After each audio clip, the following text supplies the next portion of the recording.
moto zigiye gusimbuzwa na bisi zihoraho zidahagarara muri gare ngo zitinze abagenzi bari mu mayira. Bisobanuye ko moto mu mujyi wa Kigali zigiye gucibwa hasigaremo nkeya cyangwa se hasigaremo imbarwa. Banatangaje yuko bisi zitwara abagenzi byo bwa rusange guhera mu kwezi kwa 11 uku tugiyemo November, ntabwo imodoka yemerewe guhagarara muri gare, izagiza ifata abagenzi ihita igenda idahagaze. Ibintu bishyirwa mu buryo ntabwo motari zongera kubona abagenzi bo gutwara, nta nubwo bazabaca burundu, ahubwo n'ibintu bizikora.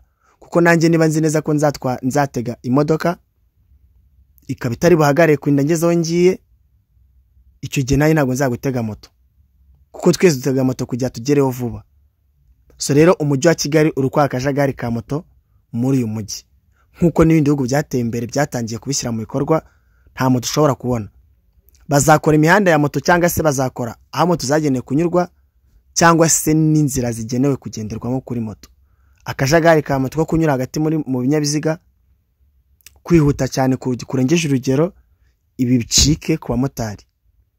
Ese leta bivuga iki? Ntabwo abamotari bazacika burundu, n'ufite ntago azagurisha moto ye, bazagomeza gukora akazi ariko mu rwego kugira ngo bagabanye akajagari ka motari mu mujyi wa Kigali.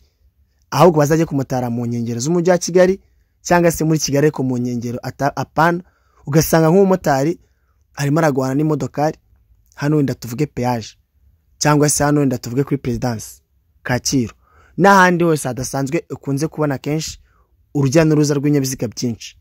Abamotari bashaka kubaca babagabanye, hama none umwe mujye gutwara mu nkengero z'imijyi. Ikindi, leta yatangaje yuko igihe cyose izi bisi zaba zigeze mu Rwanda nta modokari yemerewe guhagarara. Ubwo bavuze ko abantu bose bikora biti cyabo nabo bakozwe ku munwa. Umuntu waraguze bisi azishoye mu gutwara abagenzi bwa rusange nawe bamukoze ku munwa, ubwo no gukorera make yashoboka. Kuko ntago ngiye nzagucara mu modokari nyitegereze ngo abagenzi yuzure mu gihe ari ndiri kuzita igenda idahagaze. Aho ni leta ibishyize mu bikorwa, ntabwo ari njyewe, ni nk'inkuru. Icyo ronge nabivuga mu mategeko y'umuhanda.